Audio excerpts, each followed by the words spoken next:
Hi, welcome to The Paris Show. On today's episode, influencer, TikTok sensation and trans activist on two wheels, spreading joy on the roads. Nikki Rides joins us on this very show.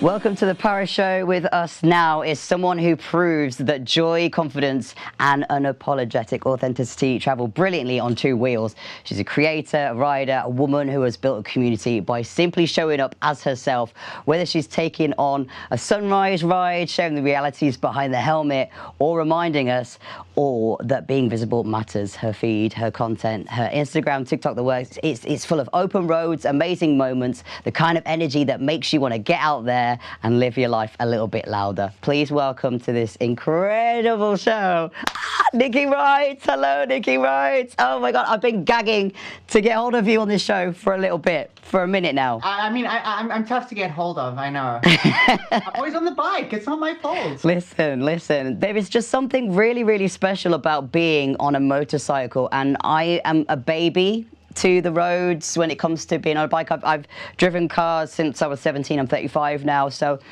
being on a bike it's like you're in the movie, you're not watching the movie. Am I right? You are the main character. That's the thing. And I think we all do it, irrespective of who we are. Once you're on that bike, you're literally that person who's like on a little spider jet or like weaving through traffic. You become the main character of the story, and I think that's like one of the coolest parts about riding.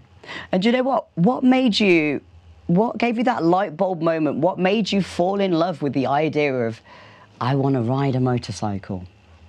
It's such a long backstory. So I got my first bike when I was like 14 or something. I literally think my parents didn't want to take me to school, so they were like, "Yeah, take a bike, go for it, good luck." And 14 to school.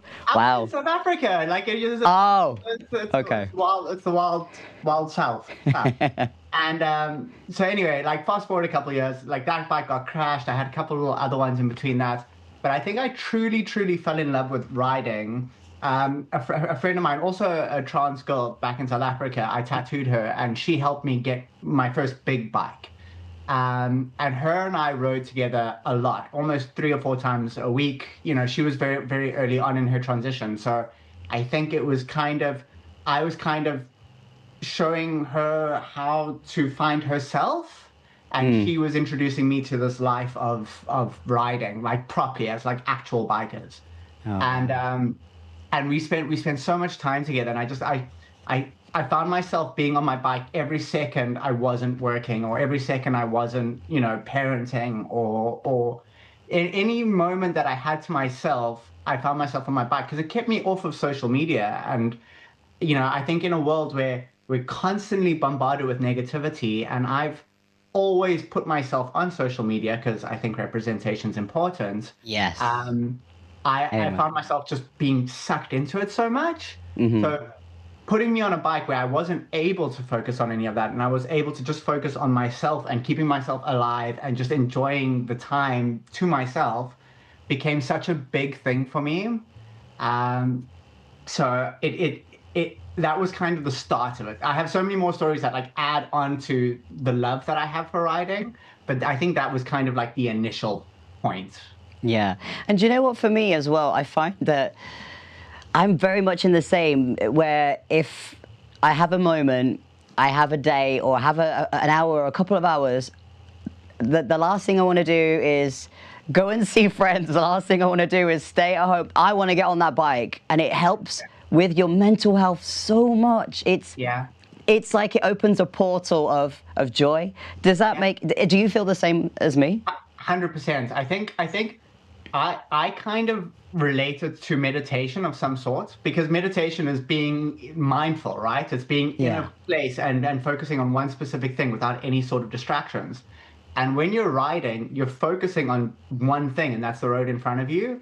You don't have time to think about what's happening in your life or what's happening, you're kind of just focusing on riding. And if you can do that for 8 hours, like if you're out on the road for 8 hours, you're just focusing on that one thing for 8 hours.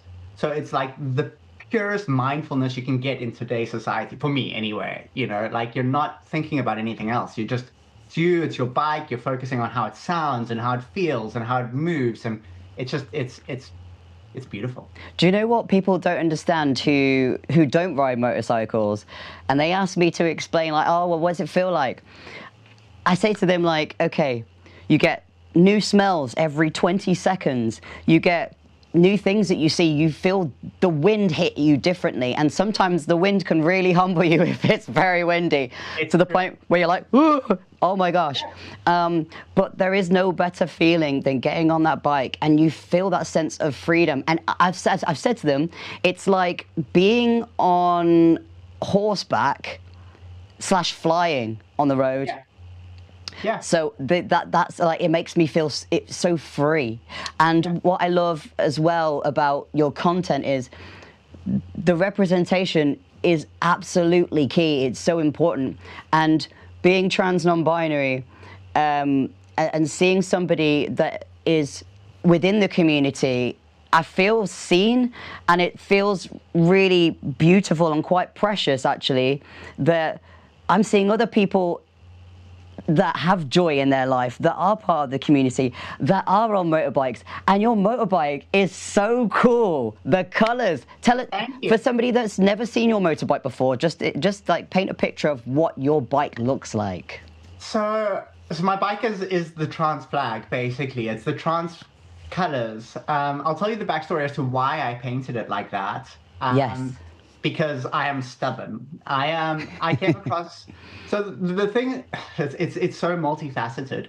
The thing that I love about the biking community generally is that it's very accepting. Unfortunately, in every community, there are some toxic people. And I came across an influencer, a biker influencer, who was posting transphobic content. And I sent him a message and I was like, listen, you're a big content creator. I don't understand why you need to hit such low-hanging fruits. Like, why are you using transphobic tropes to get engagement? It's not necessary. Like, we have the coolest content in the world. You don't need to do that. And he kind of went on this whole rampage of how we're messed up and all the typical negative things. And I was like, I would love to see if you could say that to my face. Because I've been on social media as a trans woman for 14 years. And I've had everything said to me under the sun. Like, I've had the most horrific things, but I've learned that most people would never say those things to my face. Yeah, it's interesting how they say it behind a keyboard, hey? So I just said to him, I was like, listen, the London community is small. We're bound to run into each other. So I would just like to see if you would say those same things to my face. Ooh. And he was like, oh, we'll never run into each other. We'll never meet. And I was like, I'll tell you what, I'll make it easy for you. Come and find me on my bike.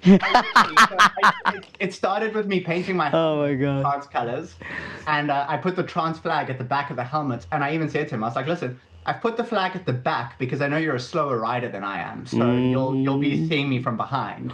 Ooh, you can eat my dust. It's an amalgamation. It's like an abstract trans flag with cell shading kind of thrown into it. So it's like an anime. I'm a tattoo artist, so it was just kind of like an anime inspired trans flag. I'm obsessed. Honestly, I'm obsessed. It's so beautiful. In fact, what I love is that you're not afraid to be your true, authentic self. And this, it just shines your beauty. It just radiates through your content, through not just because you're beautiful to, in the flesh, but your heart is beautiful, and you can actually see that you're trying to do something really special and really important for the community, something that we wish that we had when we were younger. Yeah, that's exactly it. And that's why I've kind of always put myself out there. When I started my transition, there was very little representation. I mean, there were the few really big names, but they didn't really represent me. They were hyper feminine, and there's nothing wrong with that. But I just wasn't that. And so I questioned whether I was even trans or not. I was like, this is who I'm seeing, and I'm not like that. So am I even trans? And then obviously, my representation that worked for me was Laura Jane Grace from Against Me, Yes. Oh, I love her.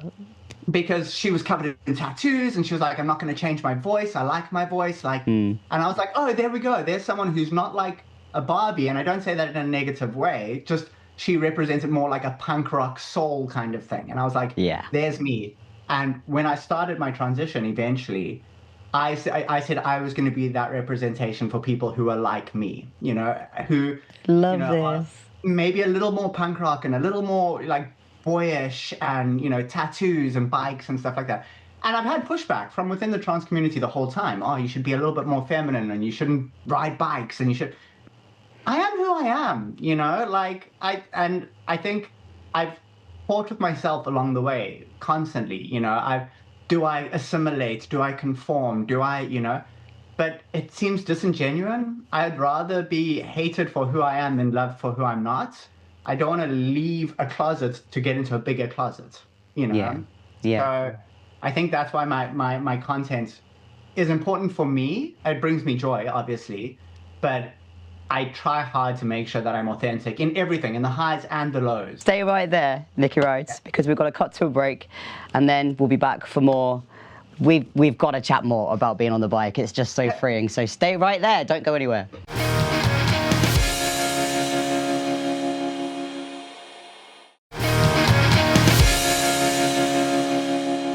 Hello, welcome to the Paris Show. We are back, of course, with Nikki Rhodes, an amazing content creator, part of the LGBTQ+ community, who has the most amazing, beautiful looking bike of trans colours and just spreads the most beautiful message as well. So make sure you follow her on Instagram, on TikTok, on all platforms. Nikki Rhodes, do you know what? Not only are you blessing us with your presence today, but you bless us on social media with your content. I didn't even realise you were actually a tattoo artist as well. I am. I know. Yeah. I've got so many different social media accounts. They're all like compartmentalized. It's all the different things. Yeah. I'm slowly trying to like bring them all into one profile, but we've all been taught that we have to fit our niche. Right? Yes. Yes. I've been told about this niche many times, many times. Now, when it comes to the roads, people on bikes get a lot of hatred from people that don't ride bikes, and even small things like actually parking your motor. I know this is like random, but parking your motorcycle in a space to park your vehicle. Yeah. The amount of people that drive cars that have literally come out of their car to shout at me saying you can't park your motorbike there. Why do people have so much hate towards the biking community? I actually never understood it. I mean, I suppose I could go into deep hypothetical conversations about this and relate it back to like the queer community, and how people are just jealous that we've embraced our sense of freedom and we've taken the risks to be authentic, and and they maybe don't have the same kind of courage to do so. So people in cars are angry because they secretly want to be on the bike, and they just haven't got the guts to do it. However, I think that some people are just miserable. Like it's like I think there's a semblance of jealousy. I mean, I think when it comes to parking in a spot and them being like, well, you can't park here, you've inconvenienced them, and if another car had parked there, they can't go and scream. There's no reason to scream at them, so they just have to look for another parking.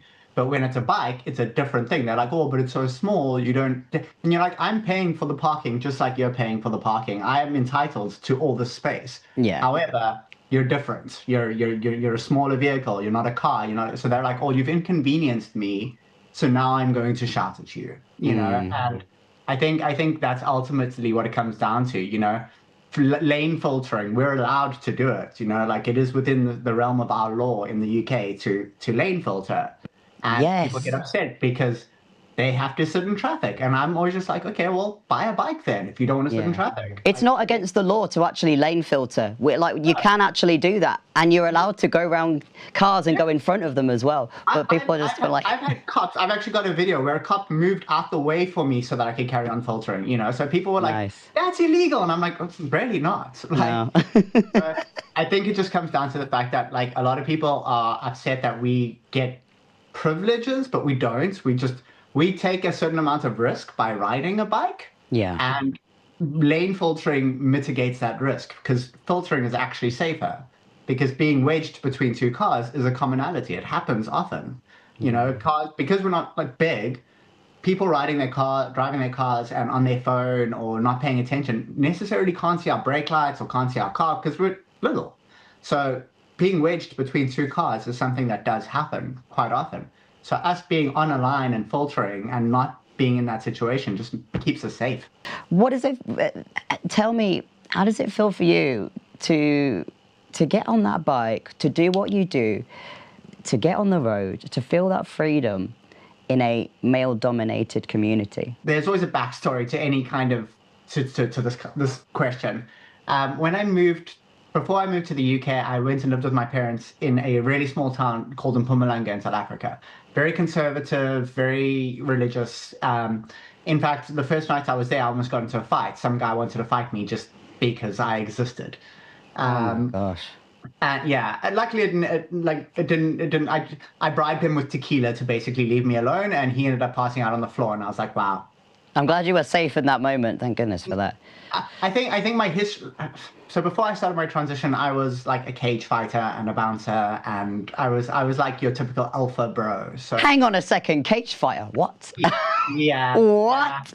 I was a wild person. Who are you? Where did you come from? So, like, luckily, I know how to mitigate those situations, you know? And anyway, so I met another kid that night whose father, he was like, my father's the president of a back patch club, like a 1%er club. Mm-hmm. And he's like, we're going for a ride tomorrow. If you want to come join us.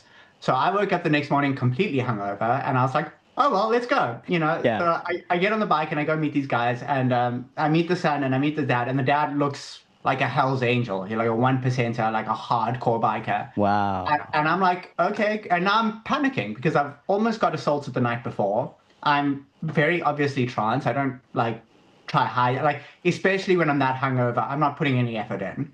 And I meet these guys and I'm like, I'm concerned because it's a very religious town and they're very Afrikaans and it's very conservative. And I'm like, cool, where are we riding to? And the guy's like, oh, we're just going over there. And I'm like, listen, I need to tell someone where I'm going. So for your safety. I'm safe, yeah. Yeah. And he was like, no, it's fine. We're going to go meet up some other bikers and we're going to go. And I was like, oh, okay. So, and so we get on the bike and I follow him and his kid. And we meet up at another petrol station and there's 30 or 40 bikers, all back patch, all 1%ers, all. And I'm like, what am I doing? Like, I'm committed now. I'm like, I'm going to keep going. Like, I've got the words "just jump" tattooed onto my hands. I love that. And it's literally, if something scares me, I make myself do it. I don't want to miss out on opportunities because I'm scared. So I was like, here I am with all these like hardcore 1%er, like typical gangster bikers. Me, the trans person in this conservative religious town. And we start riding, and as we're riding, more bikes are joining. Eventually, it's like 100, 150 bikes all just riding into the middle of nowhere, into the forests of Mpumalanga. Wow. And eventually, we pull up to like a little barbecue pit area in the middle of a forest, on the side of a mountain, no one around, nothing around. All these bikes, like vans rock up with families, and they're like, this is where we're going to be. We're just going to have a barbecue just in the middle of the forest. Aww. And I was like, oh, I didn't bring any, I didn't bring any like drinks and they're like, no, you're our guest. We invited you. No. And I spent the day chatting to these hardcore gangster bikers, like Hell's Angel bikers. And they were the friendliest people. They didn't try and impose anything on me. They were like, we have a biker church. And I was like, church isn't my thing. And they were like, that's fine. And that was the end of the conversation. Like, they were just, and we spent like 3 or 4 hours there and we, just chatting and families and then we rode home. And I was like, imagine I turned away because I was scared because these are bikers. Yeah. I would have missed out on that opportunity. And then fast forward a week, I went on a ride by myself, and like I was 300 Ks from home, kilometers from home, and my bike broke down. And I'm in a town, I don't know anyone, I don't know any person. And I phoned these guys. I was like, listen, I don't have a van, I don't have anything. I'm so far. I really apologize, but I'm kind of sad. And they were like, no, it's fine. We'll come get you.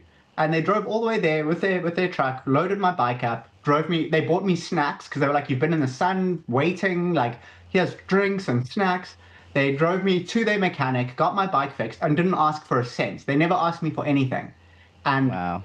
that was 5 years ago, 6 years ago, and I still talk to them to this day. Like, they're just the nicest people. So I think that was the moment when I realized that, yes, there are these bikers who are very hardcore and very, but I don't like curate who I ride with based on my preconceived ideas of who they are. Yeah. Just like I wouldn't want them to have a preconceived idea of who I am before speaking to me, you know?